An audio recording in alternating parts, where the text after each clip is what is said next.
জামালপুরে যমুনা ও দশানী নদীর ভয়াবহ ভাঙনে বিপর্যস্ত হয়ে পড়েছে নদীপাড়ের জনজীবন।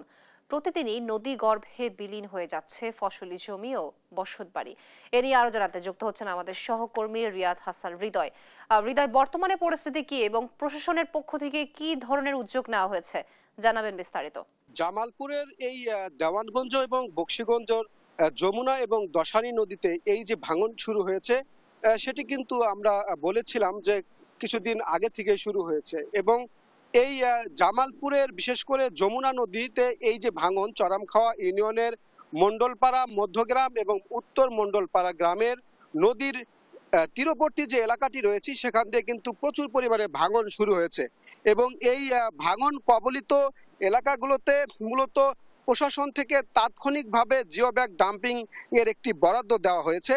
আমরা যদি আপনাদের একটু দেখাই তাহলে দেখবেন যে এই মণ্ডলপাড়া দক্ষিণ মণ্ডলপাড়া মূলত একটি বরাদ্দ দেওয়া হয়েছে, যেটি 1,20,00,000 টাকায় 120 মিটারের নদীর পাড়ে সেটি কিন্তু কাজ চলমান রয়েছে। তবে সেখান থেকে, যেখানে কাজ চলছে সেখান থেকে উত্তরে প্রায় 200 ফিট উত্তর থেকে কিন্তু প্রায় 1 কিলোমিটার প্রচুর ভাঙন শুরু হয়েছে। তবে স্থানীয় যারা বলছেন যে মূলত এই ভাঙন রোধে স্থানীয়ভাবে যে কাজ চলছে, অর্থাৎ যে কাজটি বর্তমান চলছে সেটি যদি রক্ষা করতে চায় তাহলে অবশ্যই এই নতুন ভাঙনের এলাকাতেও কিন্তু প্রচুর পরিমাণে একটি বরাদ্দ দেওয়া দরকার। আমরা দেখছি যে আসলে পানি উন্নয়ন বোর্ডের লোক এসেছে, পানি উন্নয়ন বোর্ড থেকে তারা আমরা কিছুক্ষণ আগে তারা এসেছে এবং তারা কিন্তু একটি পরিমাপ করছে যে আসলে কতটুক জায়গা কাজ করা প্রয়োজন, সেটির একটি পরিমাপ আমরা করতে দেখছি।